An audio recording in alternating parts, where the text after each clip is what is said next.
आप देख रहे हैं ग्लोबल इंडिया टीवी। कोरोना महामारी के चलते पहले से ही प्रदेश में लोग डरे हुए हैं। इसके बावजूद भी बड़वानी जिले के मेडिकल स्टोर्स को गैर फार्मासिस्ट व्यक्ति संचालित कर रहे हैं एवं गैर फार्मासिस्ट व्यक्ति द्वारा दवाइयों का विक्रय एवं संग्रहण किया जा रहा है। Madhya Pradesh pharmacy council of India के द्वारा पंजीकृत फार्मासिस्ट द्वारा अपने लाइसेंस को किराए पर देकर मेडिकल स्टोर संचालित कराई जा रही है, जबकि ये खुले रूप से कानून का उल्लंघन है। इस विषय पर जानकारी के लिए हमारे साथ मौजूद हैं बड़वानी से हमारे संवाददाता सुरेंद्र वर्मा। सुरेंद्र, आपने इस मामले पर रिपोर्टिंग की है, बताइए किस प्रकार से लापरवाही हो रही है और क्या है पूरा मामला। मैम, ठीकरी में लगभग 10 से 15 मेडिकल संचालित होती है। इन मेडिकलों पे कोई भी फार्मासिस्ट नजर नहीं आता है। ज्यादा से ज्यादा मेडिकल ऐसी होती है जिन पे फार्मासिस्ट नहीं रहता है। वहीं अगर इनके बोर्ड देखा जाए तो फार्मासिस्ट का नाम गायब रहता है उससे।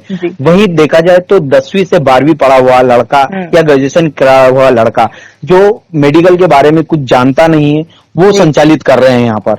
उसके बाद अगर देखा जाए तो किसी तरह का कोई भी नियम का पूरी तरह से उल्लंघन किया जा रहा है, कोई भी नियम का पालन नहीं किया जा रहा है। ये स्थिति है ठीकरी। जी सुरेंद्र, जैसा कि आपने बताया कि कोई भी नियम का पालन नहीं किया जा रहा है, ये एक बहुत बड़ी लापरवाही है जिससे जान भी जा सकती है। तो सुरेंद्र, क्या जवाबदारों का क्या रवैया है इतनी बड़ी लापरवाही पे?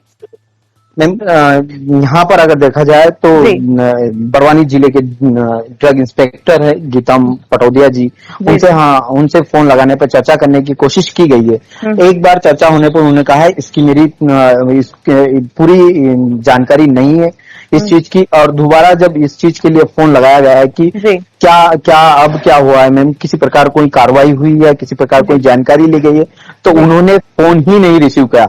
वहीं यहाँ पर बड़वानी जिले के CHMO अनीता सिंगारे जी से बात करने की कोशिश की है तो उन्होंने फोन रिसीव करने के बाद सिर्फ इतना कहा है कि मेरे को इस बारे में कोई जानकारी नहीं है, मैं इसको दिखवाती हूँ। उसके बाद उनका फोन डिस्कनेक्ट कर दिया और फिर उन्होंने फोन उठाना सही नहीं समझा। कहीं ना कहीं जवाबदार अपनी जवाबदारी से पीछे हटने की कोशिश कर रहे हैं। क्या यहाँ पर जवाबदेहों की जवाब देना जरूरी नहीं समझ रहे हैं? क्या किसी व्यक्ति का फोन या एक पत्रकार या एक मीडिया कर्मी का फोन रिसीव करना सही नहीं समझ रहे हैं? ये स्थिति है यहाँ ठीकरी की। और ठीकरी में आप अगर यहाँ देखें तो यहाँ के लोगों का, यहाँ के जनता का कहना है कि किसी वक्त भी अगर कोई गलत ड्रग्स अगर दी गई तो जिससे कहीं नुकसान होगा, किसी जनता को अगर जनहानि हुई तो उसकी जवाबदेही किसकी रहेगी? जी, जैसा कि सुरेंद्र ने बताया कि हमारे द्वारा कई बार प्रयास किया गया फोन करने का DI को, CMHO को, CHMO को, लेकिन फोन ना रिसीव करते हुए या फिर ये कहते हुए कि दिखवाएंगे, इतना कहकर पल्ला छाड़ दिया गया है। तो अगला सवाल सुरेंद्र मेरा आपसे है। सुरेंद्र, आप सुन पा रहे हैं मेरी आवाज? बिल्कुल सुन पा रहा हूँ। सुरेंद्र, एक गैर फार्मासिस्ट व्यक्ति द्वारा दवाओं के संग्रहण एवं वितरण किया जाना कहाँ तक सही है? इस वजह से कभी जनहानि भी हो सकती है, इस पर क्या कहना है जनता का?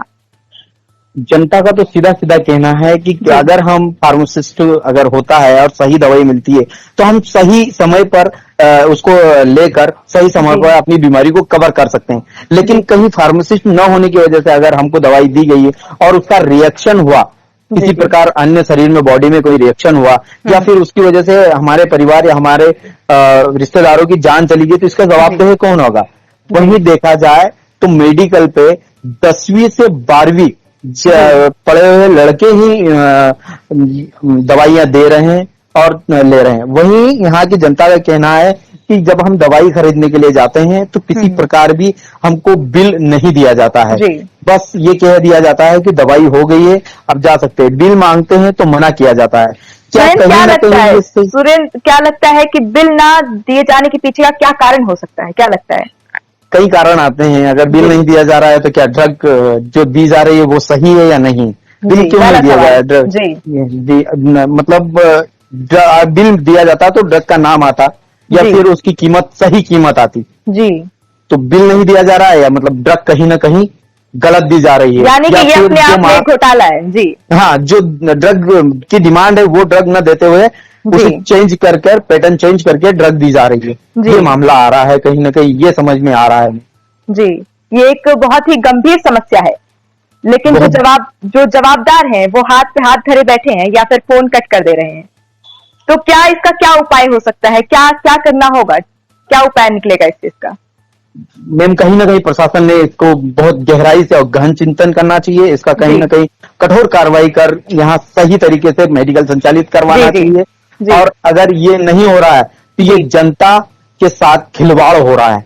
जी, जवाबदेही, इसकी जवाबदेही अगर नहीं दे रहे हैं तो कहीं ना कहीं लिपापोती कर रहे हैं। तो ये बड़ा सवाल है बड़वानी जिले के ठीकरी के लिए। जी, बहुत बहुत शुक्रिया। फिलहाल इतना ही। देश प्रदेश की तमाम खबरों के लिए बने रहिए ग्लोबल इंडिया टीवी पर। समस्या ये है कि ठीकरी पंचायत से नगर पंचायत बन गया है और ग्राम से शहर बन गया है।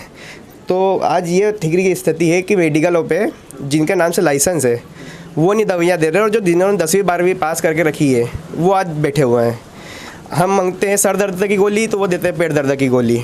ये अन्याय हमारे साथ क्यों हो रहा है? आज किसी को कुछ हो गया तो किसकी जिम्मेदारी रहेगी ये ठीकरी में? हम यही चाहते हैं कि इस पर ठोस कार्रवाई हो। भाई साहब, समस्या यहाँ पर मेडिकलों की हालत इतनी ख़राब है कि मेडिकल पे दवा लेने जाते हैं तो जिनके नाम का लाइसेंस, एक तो मेडिकल पे लाइसेंसधारी एक भी नहीं रहता है, उसके बाद में 10वीं 12वीं पढ़ने वाले बच्चे ही मेडिकल को चला रहे हैं और ना जाने क्या क्या उल्टी सीधी गोली दवा दे देते हैं। इससे आदमी की जान माल को खतरा हो सकता है और यहाँ प्रशासन को कुछ भी नज़र नहीं आता है कि इन पर कोई कार्रवाई की जाए।